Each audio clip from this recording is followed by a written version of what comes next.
Salam alaikum wa rahmatullahi ta'ala wa barakatuh, mes chers élèves. Continuons notre leçon notion de logique. Aujourd'hui, on va parler de la négation d'une proposition. Évidemment, ce point-là, c'est la première opération qu'on fait sur les propositions. Si vous avez P une proposition, on a P vrai ou bien fausse. Si P est vrai, on définit la négation de P qu'on note P bar. Donc P bar, c'est la négation de cette proposition. Si P elle est vraie, alors la négation sera fausse. Si P est fausse, alors la négation sera vraie. Donc, on voit bien que P et non P sont deux propositions qui sont contraires dans leur vérité. En première position, on peut utiliser la négation d'une proposition pour déterminer la négation de la conjonction de deux propositions ou la déjonction de deux propositions. Citons ici ce qu'on appelle loi de Morgan. Disons que si vous avez P et Q de propositions, alors P et Q, négation, ça c'est équivaut à dire la négation de P ou la négation de Q. C'est très important comme loi, aussi pour la disjonction de deux propositions. Vous avez disjonction de P et Q, négation, est équivalente à la conjonction des deux négations. Ça, on l'appelle loi de Morgan, c'est très important comme loi pour déterminer la négation d'une conjonction et la négation d'une disjonction. Deuxième position, on peut utiliser la négation d'une proposition dans les propositions quantifiées. Donc si vous avez une proposition quantifiée, quel que soit x appartenant à un univers E, P de x, on peut déterminer la négation de cette proposition en faisant ceci. Quel que soit x appartenant à E, P de x, négation de cette proposition, elle est équivaut à dire on change le quantificateur universel, quantificateur existentiel, et puis on fait la négation de la proposition P. Et aussi, si vous avez une proposition où vous avez le quantificateur existentiel, comme ceci, la négation de cette proposition-là est la suivante. Donc on fait, il existe x appartenant à E, P de x, négation. Ceci équivaut à dire, on change le quantificateur existentiel au quantificateur universel, puis on fait la négation de la proposition en question. Donc, la négation, ça s'utilise aussi dans les deux cas où vous avez les propositions quantifiées. En troisième position, on peut utiliser la négation quand il s'agit de la négation d'une proposition où vous avez l'implication. Par exemple, vous avez quel que soit x appartenant à un univers E, P de x implique Q de x. Comment peut-on faire pour déterminer la négation de cette proposition? D'abord, on n'a pas de loi pour faire la négation de l'implication parce qu'on ne sait pas comment faire le nom d'une implication. D'abord, on va écrire l'implication autrement. Vous le savez, donc ça c'est très important. On sait que P implique Q, donc P de x implique Q de x. Ça, c'est équivaut à dire, donc ça, c'est équivaut à dire que c'est la négation de P de x disjonction Q de x. Donc ça, c'est une équivalence qu'on sait en faisant le tableau de vérité de l'implication et le tableau de vérité de cette proposition, on aura la même tableau de vérité. Donc vous avez l'équivalence. Donc avant de faire la négation de cette implication, d'abord on va écrire ceci. Donc on aura la chose suivante. Donc, quel que soit x appartenant à E, P de x implique Q de x est équivaut à dire quel que soit x appartenant à E, non P ou Q de x. À ce niveau-là, on peut faire la négation. D'où la négation de cette proposition-là, quel que soit x, P de x implique Q de x, négation, ça, elle est équivalente à la chose suivante qui est P de x, Q de x, ça, négation. Et on aura, quel que soit x appartenant à E, P de x implique Q de x, équivalent, quel que soit x appartenant à E, non P de x ou Q de x. En faisant maintenant la négation, qu'est-ce qu'on aura? On aura ça. On aura la négation de tout ça est égale ou bien équivalente à la négation de tout ça. Donc on va changer le quantificateur universel au quantificateur existentiel. Ensuite, on aura la négation du reste. Ça veut dire la négation de ce qui est à l'intérieur de cette proposition-là. Donc, qu'est-ce qu'on aura à la fin? L'existence, évidemment, ça reste, parce qu'on a déjà changé ça. Et ici, vous avez la disjonction de deux propositions. En utilisant une autre fois Morgan, on aura P de x, négation double. On change la disjonction en conjonction, puis on fait la négation de Q en utilisant la loi de Morgan.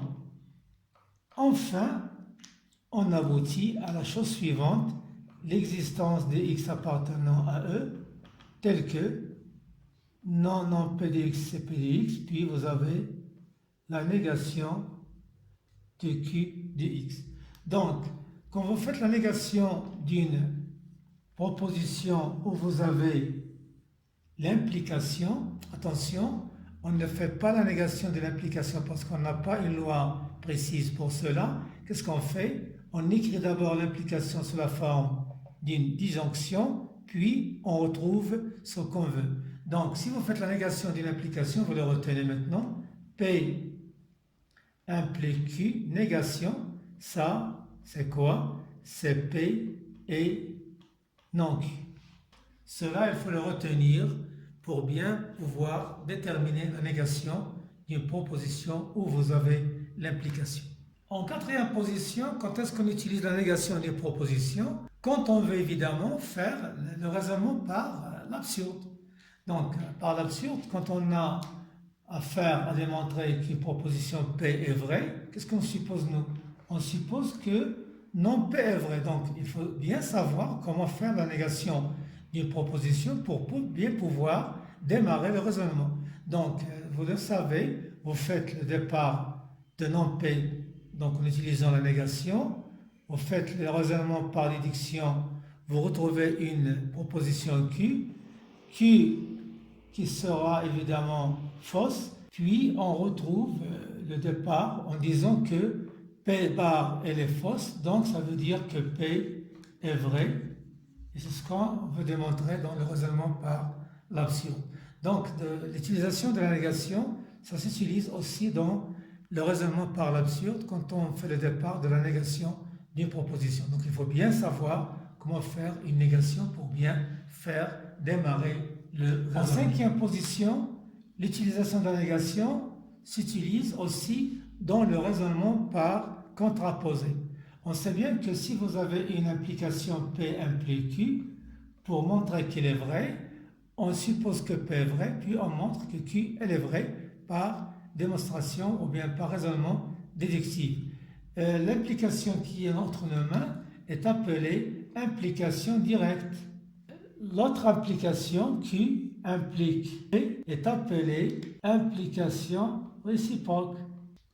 Et vous avez une autre implication appelée contraposée, c'est la négation de Q implique la négation de P. Ça s'appelle implication contraposée. Donc vous avez trois sortes d'implications.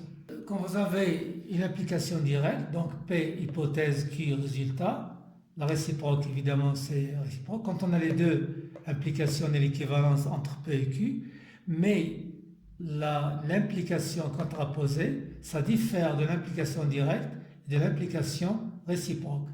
Parfois, quand on va utiliser le raisonnement par contraposé, on a affaire à démontrer une implication. Si l'implication est un peu difficile ou bien présente quelques difficultés de le faire d'une façon directe, on retrouve le chemin par la contraposée qui utilise Q bar comme départ. Dans ce cas, vous aurez à utiliser la négation d'une proposition en citant la négation de P, la négation de Q pour bien faire le raisonnement par contraposé. Donc le raisonnement par contraposé utilise cet équivalent, ça veut dire au lieu de faire l'implication directe, on fait l'implication contraposée. Donc ce qui nous intéresse nous, c'est de savoir bien déterminer la négation de Q et de P pour pouvoir faire le raisonnement par contraposé. Finissons cette vidéo par quelques exemples. Par exemple, si vous avez la proposition P, par exemple, 3 plus 1 est égal à 5. Ça, c'est une proposition qui est fausse, évidemment. Donc, la négation, P bar, c'est 3 plus 1 différent de 5 qui est vrai. Si je prends la proposition Q qui dit, quel que soit x appartenant à R, x carré moins 1 supérieur ou égal à 0. Ça, évidemment, c'est une proposition qui est fausse. Pourquoi? Parce que c'est une proposition quantifiée et qui n'est pas toujours vraie. Sa négation, Q bar, on va changer le quantificateur universel existentiel, on aura ça. Donc, vous aurez x carré moins 1 inférieur strictement à 0. Si je prends maintenant une proposition de la chose suivante, il existe par exemple x appartenant à n, tel que x inférieur à 3 ou x premier. Donc vous avez ici la disjonction de deux propositions. Donc il existe x appartenant à 1, tel que x inférieur strictement à 3, x premier, vous le savez évidemment, c'est 2. Donc c'est une proposition qui est vraie. La négation de R ici, c'est quel que soit x appartenant à n, en faisant la négation de tout ça, x supérieur ou égal à 3, le ou deviendra a, x non premier. Donc, vous avez ici la proposition R est une proposition qui est vraie. Est-ce qu'il existe un x inférieur à 3 premier? Oui, on a le 2 dans n. Donc, c'est une proposition qui est vraie. La négation, c'est quel que soit x appartenant à n. X il est supérieur à 3, x il est premier. Non, parce que vous avez le 6 supérieur à 3 qui n'est pas premier, donc c'est une proposition qui est fausse. Considérons maintenant la proposition P suivante. Quel que soit x appartenant à R, x supérieur à 0 implique que x plus 1 sur x toujours supérieur ou égal à 2. Ça, c'est une proposition. Est-ce qu'elle est vraie? On peut la démontrer évidemment en faisant un raisonnement déductif. Donc, on va prendre x supérieur à 0. On va voir que ça, c'est toujours vrai. Faisons-le. D'abord, on va voir la vérité de cette proposition. Donc, prenons un x dans R tel que x supérieur à 0. Donc, on peut faire l'équivalence successive, démonstration par équivalence successive, en faisant de part ce qu'on veut.